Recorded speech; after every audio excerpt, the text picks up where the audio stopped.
Sevgili arkadaşlar, merhabalar. Bizim kanalımıza Rizal hoş geldin.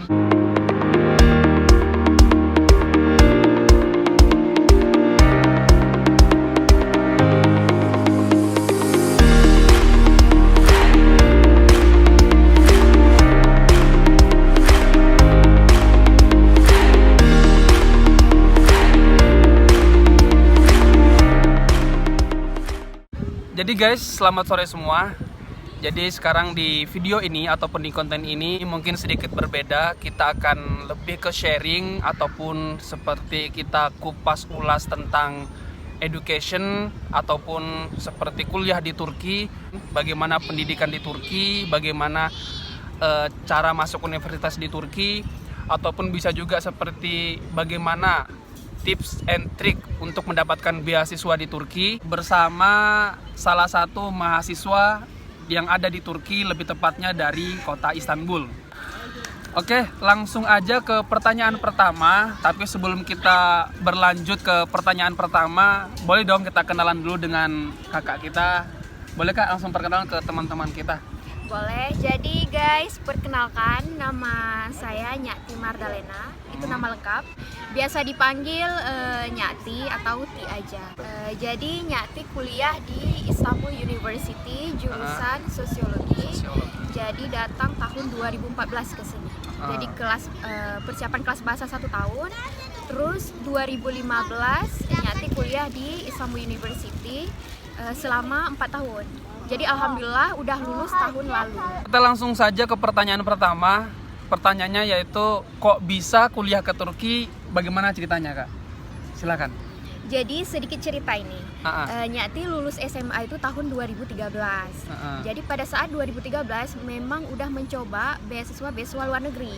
Pokoknya terserah mau negeri manapun, yang penting beasiswa luar negeri. Karena memang orang tua Nyati sendiri itu udah mendorong untuk anaknya itu bisa kuliah di luar negeri dengan jalur beasiswa.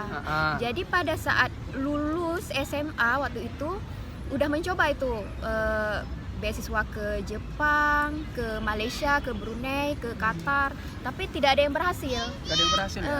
Karena pun waktu itu kan kalau kita lulus itu kan nggak langsung keluar ya ijazahnya, jadi susah, kendala dengan dokumen gitu. Jadi akhirnya mikir lah, ya udahlah kuliah aja dulu di Indonesia. Jadi Nyati sempat kuliah di UIN Araniri Banda Aceh selama 1 tahun. Karena mikirnya kalau S1 di luar negeri kan nggak banyak kan, maksudnya nggak ada yang nge-provide untuk S1, banyaknya itu untuk S2 maupun S3. Jadi mikirnya ya udah S1 di Indonesia dulu, nanti baru S2 di luar negeri. Akhirnya kuliahlah selama 1 tahun di Banda Aceh. Jadi kuliah di jurusan komunikasi. Di UIN, Fakultas Dakwah. Nah setelah kuliah kan mikir lagi gitu, kenapa enggak coba lagi gitu kan, tahun depannya kan nggak salah kan. Banyak juga yang setahun setelah itu baru kuliah lagi, ataupun 2 tahun setelah itu baru kuliah lagi. Akhirnya ada teman waktu itu, ada teman sahabat, jadi dia memang ngajak untuk ngedaftar beasiswa dari pemerintah Turki. Jadi sudah dijelaskan tadi kalau Kak Nyati itu kuliah ke Turki melalui jalur beasiswa pemerintah ataupun yang bisa kita kenal dengan YTB. Terus pertanyaan selanjutnya, pertanyaan kedua, boleh nggak sih diceritakan sedikit mengenai YTB itu apa? Silakan Kak. Iya, jadi YTB itu sendiri adalah Kementerian Luar Negeri Turki. Jadi YTB bekerja sama dengan Menteri Pendidikan Turki, memberikan beasiswa kepada mahasiswa dan mahasiswi yang ada di negara-negara berkembang, yaitu terutama di jenjang pendidikan S1, S2, S3, dan penelitian. Jadi apa saja sih fasilitas yang diberikan oleh YTB? Yang pertama itu adalah tiket keberangkatan dan kepulangan setelah lulus nanti. Yang kedua itu persiapan kelas bahasa. Jadi walaupun mau belajar dalam bahasa Inggris, bahasa lain, tetap wajib kelas bahasa dulu selama 1 tahun. Bahasa Turki ya? Bahasa Turki. Jadi setelah itu kuliah. Jadi untuk S1 itu 4 tahun, untuk S2 itu 3 tahun, untuk S3 itu 5 tahun. Kalau untuk penelitian sendiri itu tergantung, ada yang 1 tahun, ada yang 2 tahun. Nah, fasilitas lainnya adalah tempat tinggal, yaitu asrama. asrama. Boleh tinggal di rumah, tapi itu di luar tanggungan dari YTB itu sendiri. Tapi bisa aja sih karena uang saku yang diberikan setiap bulannya itu cukup. Terus fasilitas yang lain itu sangat penting, yaitu uang saku tiap bulan.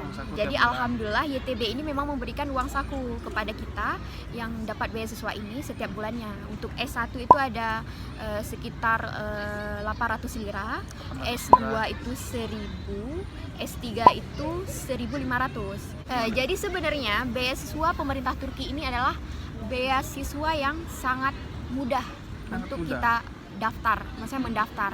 Itu menurut pengalaman Nyati yang Nyati lihat. Karena sebelum-sebelumnya Nyati udah coba lihat misalnya beasiswa dari Jepang, Malaysia, itu mereka syaratnya itu sangat susah. Gitu, misalnya butuh banyak tahap gitu. Tapi kalau YTB sendiri itu cuman seleksi berkas, kalau keterima langsung dipanggil wawancara, kalau keterima kita udah langsung dapat tiket gratis untuk kuliah di Turki. Oh mudah, nggak banyak tahap-tahapnya ya? Nggak banyak tahap-tahapnya. Terus syaratnya sendiri juga sangat mudah, yaitu syarat utama itu cuma ada 3. Yang pertama itu ijazah, yang kedua transkrip, yang ketiga itu surat rekomendasi, dan pastinya harus diterjemahkan. Namun kalau misalnya kita lihat YTB kan pasti mencari kriteria yang di atas rata-rata kan, jadi harus ada nilai plus lah bagi calon penerima beasiswa. Jadi jangan fokus cuman 3 syarat itu tadi, itu memang udah wajib, udah mutlak perlu. Kalau misalnya teman-teman ada sertifikat, piagam penghargaan, itu wajib dicantumkan. Dan nanti pas kita apply, kita juga mengisi kolom essay. Jadi di situ kita ceritakan apa aja, seperti apa pengalaman sosial, leadership, academic contribution, misalnya nilai-nilai sosial atau seperti apa. Banyak yang tanya gimana sih Nyati kiat-kiat bisa lulus beasiswa YTB, tipsnya seperti apa, triknya seperti apa. Jujur pribadi waktu itu Nyati nggak bisa menjawab. Kenapa? Karena waktu 2014 Nyati mendaftar beasiswa YTB, itu yang keterima dari Indonesia itu hampir 100 orang. Hampir 100 orang yang 100 keterima. orang. Jadi 80 apa 90 orang gitu. Jadi Nyati mikir pada saat itu, ya udah siapapun yang mendaftar, kalau memang dia memenuhi syarat, ya udah keterima aja. Jadi Nyati mikirnya ya udah ini memang rezeki Nyati, jadi Nyati keterima tanpa ada tips dan kiat-kiat sebagaimana yang disebutkan gitu kan. Tapi setelah itu Nyati jadi mikir, karena setelah tahun 2014, setelah tahun 2015, 2016 itu kuota yang diterima itu semakin sedikit. Jadi sekitar 20 orang, 30 orang. Jadinya Nyati mikir gitu kan, oh berarti YTB ini memang milih kriteria yang di atas rata-rata. Mungkin kalau ditanya tips dan triknya, mungkin ya background kalian seperti apa gitu, prestasinya. Yang paling penting itu nilai itu academic contribution, itu maksudnya nilai rapor kalian. Untuk yang mau daftar S1, nilai rapor kalian yang selama SMA itu kalau bisa harus bagus gitu, nilai rata-ratanya gitu. Misalnya kalian mau ngambil jurusan apa gitu, jurusan matematika, ya udah berarti nilai kalian di matematika usahakan ya bagus terus kayak gitu. Terus yang kedua ya social experience, pengalaman sosial kalian. Karena nanti pas nge-apply, pas kita daftar kan ada pertanyaan itu bagaimana social experience. Maaf. Terus biar ada nilai tambahnya. Terus tentang leadership, itu pengalaman teman-teman kalau misalnya sering bergabung organisasi gitu, itu juga sangat penting. Jadi mungkin disitulah yang dilihat oleh YTB.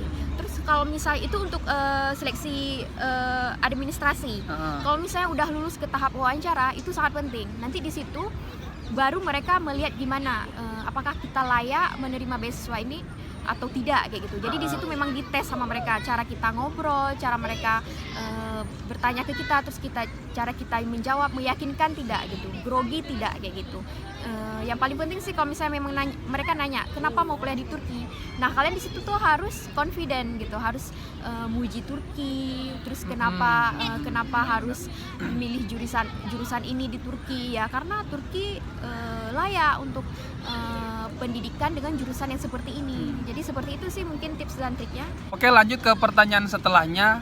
Setelah keterima YTB nih, itu bagaimana persiapannya keberangkatannya seperti apa, ketika nyampe di Turki seperti apa, bisa nggak sedikit diceritakan? Gimana Kak itu? Jadi ketika dapat email keterima dari YTB, kan mereka langsung kasih tahu bahwa kamu tuh keterima di kampus mana dengan jurusan apa. Dan di situ dijelaskan bahwa kalian harus segera mengurus visa gitu. Jadi dikasih waktu selama 1 bulan kalau nggak salah. Jadi Nyati langsung persiapan berangkat ke Jakarta untuk ngurus visa segala macam. Terus balik lagi ke Aceh, nunggu karena kan bakalan dikirim tiket keberangkatan ke Turki. Jadi memang jarak waktu pengiriman tiketnya itu kalau nggak salah memang sebulan gitu kan. Jadi begitu udah jelas tiketnya udah dikirim, persiapan ya siapin baju segala macam. Terus yang penting sih bawa uang waktu itu, karena beasiswa pemerintah Turki ini baru dikasih 2 bulan setelahnya. Karena kan harus ngurus bank segala macam, harus ngurus resident permit dulu gitu kan. Jadi bawa uang saku sekitar berapa $300 waktu itu. Terus langsung berangkat ke Turki. Itu kita berangkatnya bareng-bareng. Jadi sebanyak 80-an orang. Jadi semuanya berkumpul di Jakarta, kita berangkat bersama teman-teman semuanya. Ada sekitar ya hampir 100 lah kita.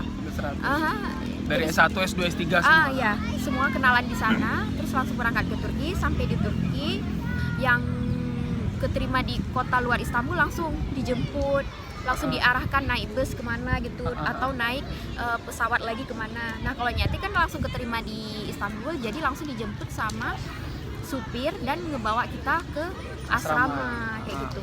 Next ke pertanyaan setelahnya, kalau misalnya kita nggak keterima YTB, bisa nggak sih kita tetap bisa kuliah di Turki? Bagaimana itu? Sangat bisa sekali. Jadi buat teman-teman jangan hanya fokus untuk mencari beasiswa aja gitu.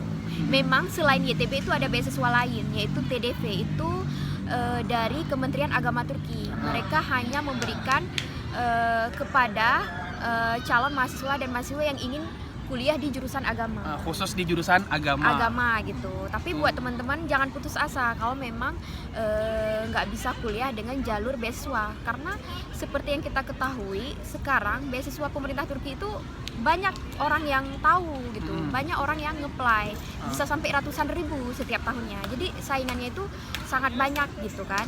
Jadi kalau memang nggak keterima, jadi teman-teman bisa nih kuliah dengan jalur mandiri, biaya sendiri ya maksudnya gitu, karena kuliah di Turki sebenarnya nggak begitu mahal, bahkan lebih murah dari Indonesia. Apalagi kalau dapat di kampus negeri gitu. Jadi 1 semesternya itu nggak akan lebih dari 5 juta, kan mending murah banget ya. Iya, jadi mending langsung kuliah di Turki gitu. Cuma biasanya kalau mandiri itu mungkin kita lebih struggle, lebih berusaha, karena namanya mandiri itu kita cari informasi sendiri. Kalaupun nanti berangkat ya berangkat sendiri, urus sendiri. Jadi bakal kerepotan. Jadi kalau teman-teman, kalaupun misalnya bakal kesusahan untuk mencari informasi-informasi tentang universitas-universitas yang ada di Turki ataupun bagaimana berangkat ke Turki, bisa hubungi kami di Emanet. Kalau teman-teman pengen tahu apa itu Emanet, bisa langsung cek di kolom deskripsi. Insya Allah dengan semampu kita bakalan membantu teman-teman untuk memberikan informasi yang ingin kuliah di Turki gitu. Seperti apa kuliah di Turki, persiapan kelas bahasa, terus keberangkatan ke sini. Jadi buat teman-teman jangan putus asa. Kalian walaupun nggak dapat beasiswa bisa tetap kuliah di Turki. Mungkin cukup sampai sini tentang YTB. Tips and triknya, apa itu YTB, bagaimana caranya, tadi sudah kita kupas ya sedikit. Dan sekarang mungkin untuk pertanyaan terakhir, ada nggak mungkin pesan-pesan untuk teman-teman yang mau ke Turki, mungkin yang mau daftar beasiswa, ataupun teman-teman yang pengen jalur mandiri, ada nggak pesan-pesan untuk mereka supaya mereka lebih semangat lagi untuk bisa mengejar mimpinya sampai ke Turki gitu? Bagaimana Kak? Boleh silakan kesan-pesannya. Ya pesan-pesannya ya yang pastinya jangan patah semangat gitu. Dicoba segala hal kayak gitu. Semua beasiswa dicoba. Nggak mesti ke Turki sebenarnya. Bisa juga ke negara-negara lain. Pokoknya semua dicoba. Kalau misalnya istilahnya kalian mencobanya itu ada 10 nih, misalnya 10 negara yang kalian coba, pasti ada satu yang kecantol. Kayak gitu. Jadi buat teman-teman yang mau kuliah gitu, ya tetap semangat gitu, nggak boleh putus asa. Terus pesan yang lain paling jangan hanya terpaku pada satu aja gitu. Misalnya kalian mau kuliah di Turki, ya nggak apa-apa sih pengennya ke Turki, karena kan sekarang Turki Masya Allah kan gimana pendidikannya, negaranya seperti apa itu sangat terkenal sekarang tuh di Indonesia tuh. Mulai lagi banyak peminat ya. Ya mulai banyak peminat gitu kan, nggak apa-apa gitu. Tapi jangan hanya terpaku ke situ sebenarnya. Masih banyak juga negara-negara yang sangat luar biasa untuk memperoleh pendidikan. Oke, jadi teman-teman mungkin sampai sini videonya tentang education ataupun seputar YTB. Jadi kalau teman-teman pengen tahu lebih lanjut bagaimana sih kuliah di Turki, nanti kita akan buatkan video-video terbaru. Nanti kalau misal teman-teman ada pertanyaan, boleh tuangkan pertanyaan di kolom komentar. Dan terima kasih sudah nonton video ini. Kalau kalian suka videonya, jangan lupa like, subscribe, dan share ke teman-teman kalian supaya mereka juga tahu informasi terbaru dan terupdate yang ada di Turki. Bye-bye. Bye.